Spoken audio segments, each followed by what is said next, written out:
we've got two presenters as bookends on this panel, and I want to go to this second verb, presenting works by artists of African descent.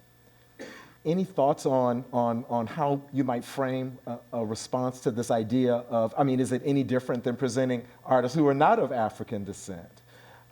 What are the particular things that one keeps in mind as one engages with this idea of making it available for the world to see? Thelma, Franklin. There is this past, this history that we've talked about, that we've referred to. I was thinking of your 20th century book, and so there are this history that I feel fortunate enough to be able to work from and to work with. I also had Thelma as a mentor as early as being in college, so it goes a ways back, and you see the ways in which we build on the history. And I think to me, that is why I wanted to curate, is because you want to be able to look at the story, expand upon the story that is there, and then take it somewhere else.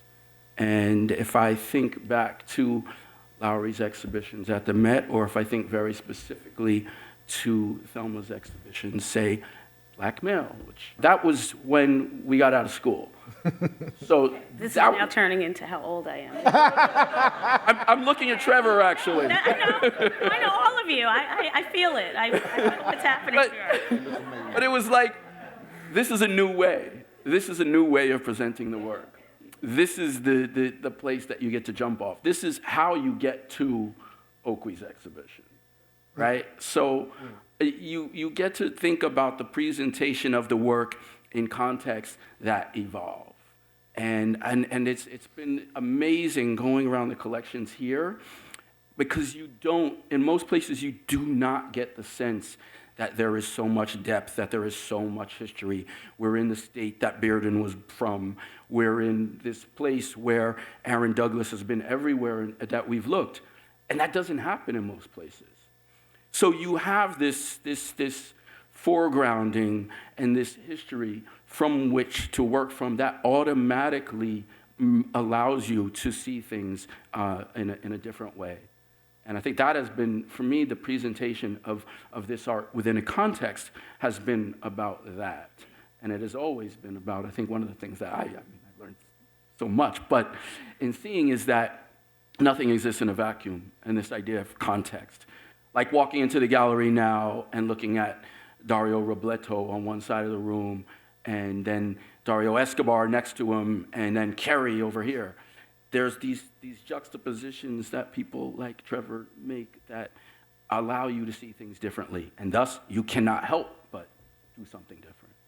Well, first, on the vanity point, when Franklin was in college, I was just out of college. So let's just, you know what I mean? Like, okay, just for clarity here, I was, 2 years out of college, working at the Whitney, and so, there isn't this great distance of what we're talking. But, okay, to your question, is it different presenting? Yes. I have never seen curating the work of artists of African descent as a neutral act.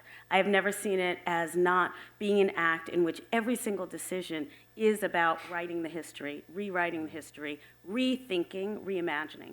I've never seen the museum as a neutral space, because as a curator, I've always operated in institutional settings, first at the Whitney, where I became a curator at 26, so that's the other part of the story.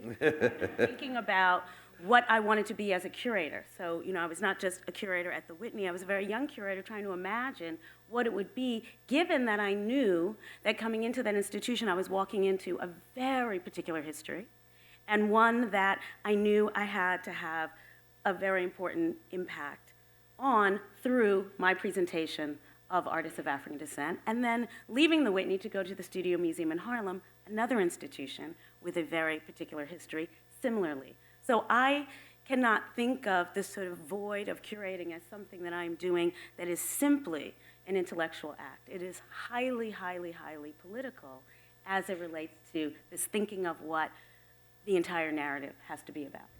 Thank you. Both you and Franklin have introduced the word curating. And it dawns on me that if we look at this word collecting and we look at this word presenting, that curating in some ways borrows from both of those spheres. The idea of a discerning eye, that whether it actually physically obtains something or corrals a body of things. And then we have on the other side, presenting. The idea that these things that you have corralled and marshaled need to be seen in relationship with one another, within a particular space, what have you.